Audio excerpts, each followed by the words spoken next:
You ever feel like your own family looked right through you? Not because you were invisible, but because seeing you clearly would cost them something.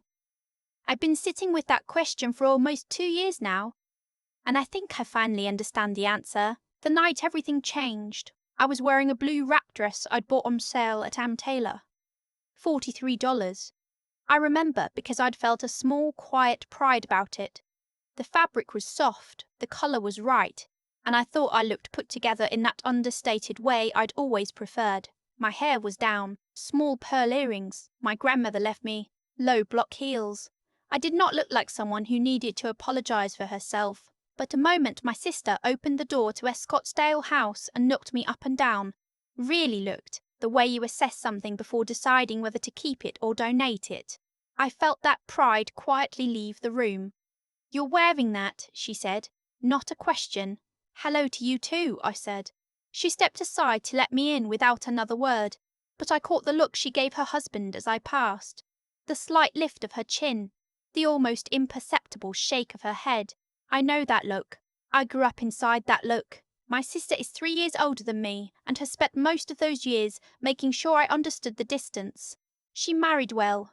Her husband works in commercial real estate. They live in a house with a wine cellar and a pool with a tanning ledge, and she has the kind of life that photographs beautifully. I don't say this with bitterness. I say it because it's true, and because it matters to understand what I was walking into that night. The party was for their 5th wedding anniversary. 40-something guests. Catered. String lights in the backyard. A bartender named, I would later learn, Kevin, who was the only person that evening who looked genuinely happy to see me.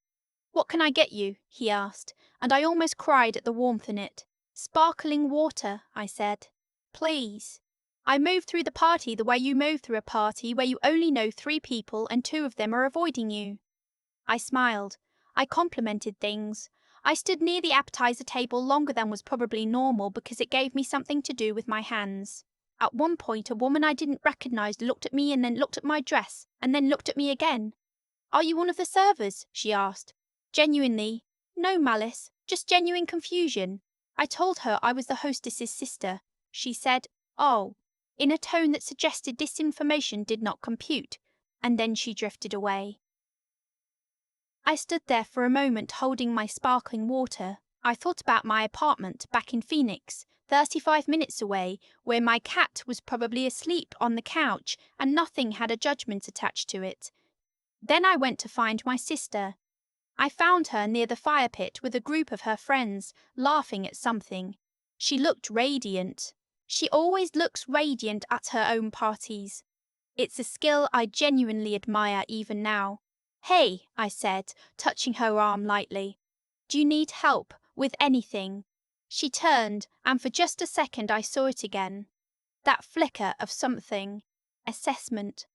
Calculation. Then the social smile clicked into place. "I think we're good," she said.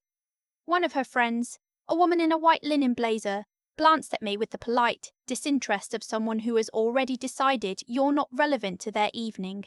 "This is my sister," said with a pause before sister that I cannot fully explain, but that I felt in my chest. No name. Just my sister. Like a category. Like a filing system. I smiled and said it was a beautiful party. I excused myself and walked back inside. Here is the part that I don't talk about much. Inside the house, away from the string lights and the laughter, I found myself standing in the hallway where my sister keeps a long gallery wall of framed photos. It's the kind of wall that takes real effort. A mix of professional shots and candids, black and white alongside colour, a whole visual story of her life. I stood there, and I looked at it the way you look at something you've seen 100 times, but suddenly actually see. My parents' anniversary trip to Sedona, my sister's college graduation, a beach vacation from about 7 years ago, Christmas 2 years ago, Thanksgiving last year. I was in exactly none of them. Not cropped out, not blocked, just not there, as if I had not been present for any of it. As if I'd not sat at that Thanksgiving table, had not stood on that beach, had not watched her walk across that graduation stage from the 3rd row. I stood in that hallway for a long time. I thought, Maybe I'm misremembering. Maybe I was behind a camera. Maybe I was behind the camera. Maybe I just missed those years. But I wasn't misremembering. I know I wasn't. And something about standing in that quiet hallway, away from the party, looking at a version of our family that didn't include me. Something about that clarified everything. I was making my way back toward the backyard where my sister appeared in the kitchen doorway. Alone, finally. Her smile was gone.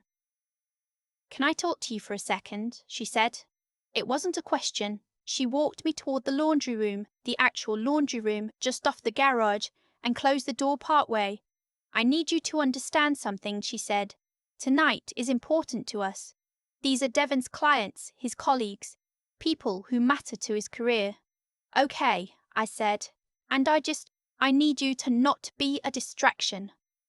I looked at her. "What does that mean?" She gestured at me. "At my dress. At me. You look like you're going to a work happy hour," she said.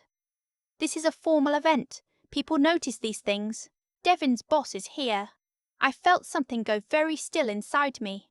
"My dress is from Ann Taylor," I said, because I didn't know what else to say.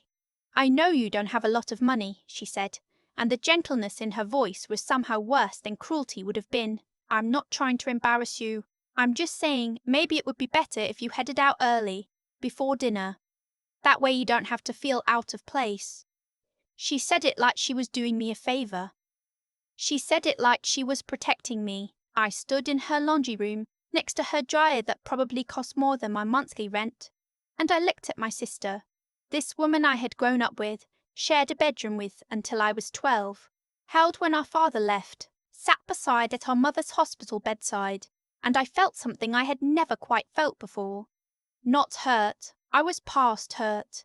Just, oh. "So this is who you are." "Okay," I said. I picked up my purse from the kitchen counter. I thanked Kevin, the bartender, on my way out. I got into my car. I sat in the driveway for a moment. The string lights glowed through the backyard gate. I could hear muffled laughter. Then my phone rang. I looked at the screen. It was a number I recognized but hadn't expected. Not tonight, not after weeks of silence. I answered. "Hey," said the voice on the other end. "Where are you right now? His name is Jonas. We had been—" It's complicated to explain. Not quite dating. Not quite not. He runs a private equity firm with offices in Austin and San Francisco, which I mention not to impress anyone but because it becomes relevant to what happened next. He is also, for what it's worth, one of the quietest and most genuinely kind people I have ever met, which is its own kind of surprise in his world. "I'm in a driveway in Scottsdale," I said, "about to drive home." "I'm at the Phoenician," he said. "I flew in this afternoon. I was going to call earlier, but the meetings ran long." A pause. "Can I see you?" The Phoenician is a resort in Scottsdale. It is not a place where people in $43 Ann Taylor dresses usually spend their evenings. "I look like I'm going to a work happy hour," I told him. He was quiet for a second. "What?" "Nothing." "Yes, I'll come. I want to stop here and explain something about Jonas and me, because this story isn't really about him. It's about what happened when I walked back through my sister's gate. I had turned my car around because I'd left my grandmother's earring on the kitchen counter. I'd taken it off to show a woman who'd admired it, and in the rush of being dismissed to the laundry room, I'd forgotten to put it back on. Those earrings are not replaceable. I was not leaving without it, so I walked back through the side gate, across the patio, past the string lights and the catered appetizers and Kevin the bartender, and I walked into the kitchen, and Jonas was standing there. He had come. He told me later he'd driven from the resort because my voice on the phone had sounded off, and he wanted to make sure I was all right. He'd looked up the address I'd mentioned. He'd just walked in through the front, which was propped open for guests, and had been looking for me. He looked as he always looks, like he had not tried very hard and had still managed to look like someone who belongs in rooms that have a dress code. What I remember is that the kitchen went very quiet. My sister was standing 3 feet away. She looked at Jonas. She looked at me. She looked at Jonas again. I'm sorry, she said, in the careful voice of someone doing rapid social math. I don't think we've met. I don't think we have, Jonas said pleasantly.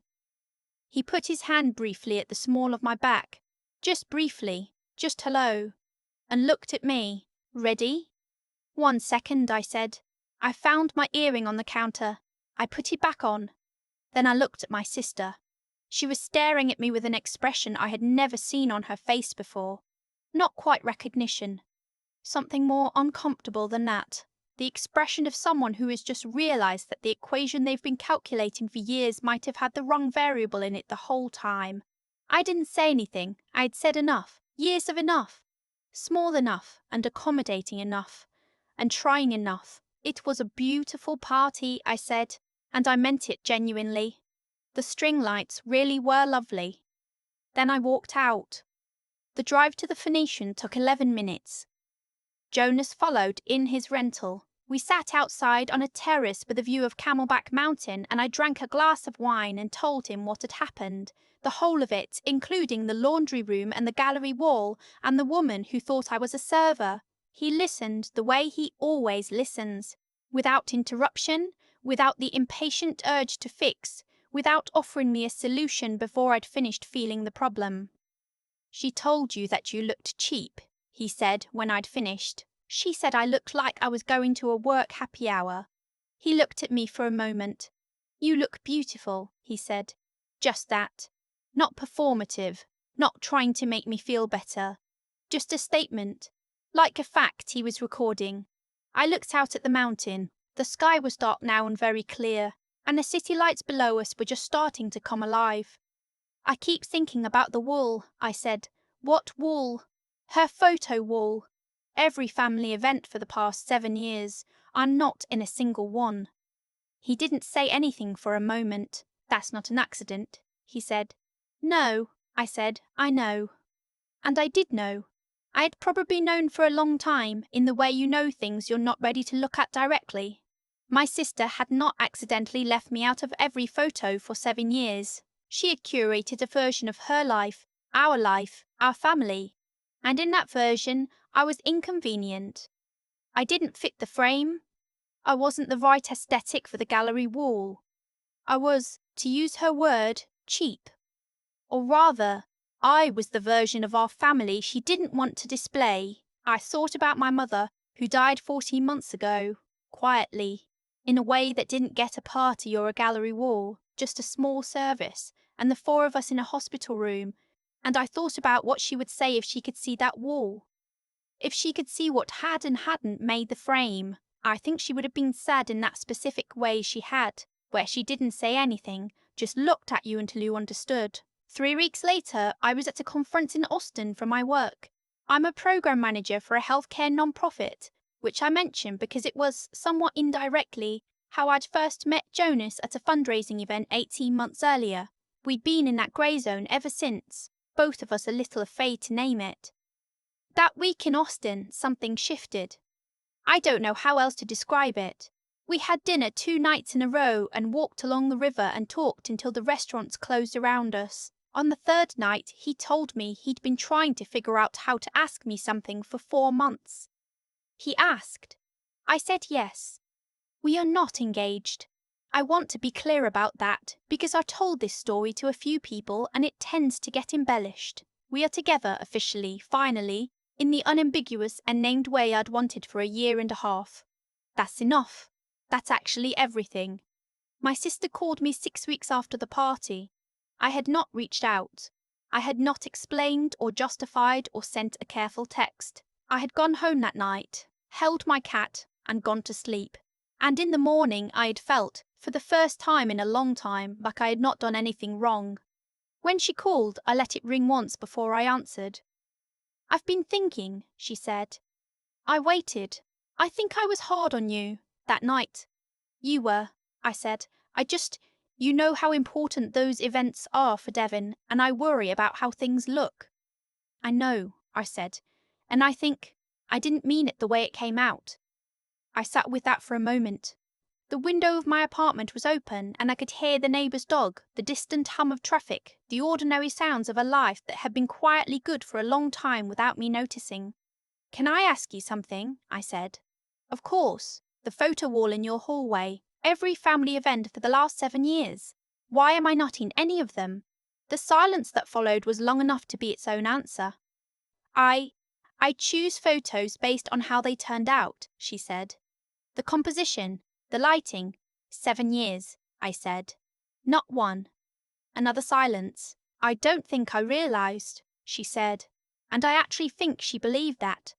I think that's the most frightening version of the story. Not that she'd done it deliberately, but that she'd done it so naturally, so automatically, that she hadn't even noticed. "I'm not angry," I told her, which was true, but I think we need to be honest with each other about what our relationship actually is, and has been, for a long time. She said she wanted to fix it. I said I hoped she meant that. I said I needed time. And then I said something I had never said to her before, not in 31 years of being her sister. I said, "I'm not available to be managed anymore." The quiet that came after that was different from the other silences. It had a different texture. Like something settling. "I don't have a tidy ending to offer you. Real life doesn't come with resolution music or a final scene where everyone understands what they've done wrong. What I have is this. I am 31 years old and I am no longer waiting for the people who were supposed to see me first to finally look. I went to a work happy hour last week in a blue wrap dress, and I looked exactly right. Jonas thinks so too. And somewhere in Scottsdale, there's a gallery wall with a gap in it that only one of us can see. I know which one of us it is.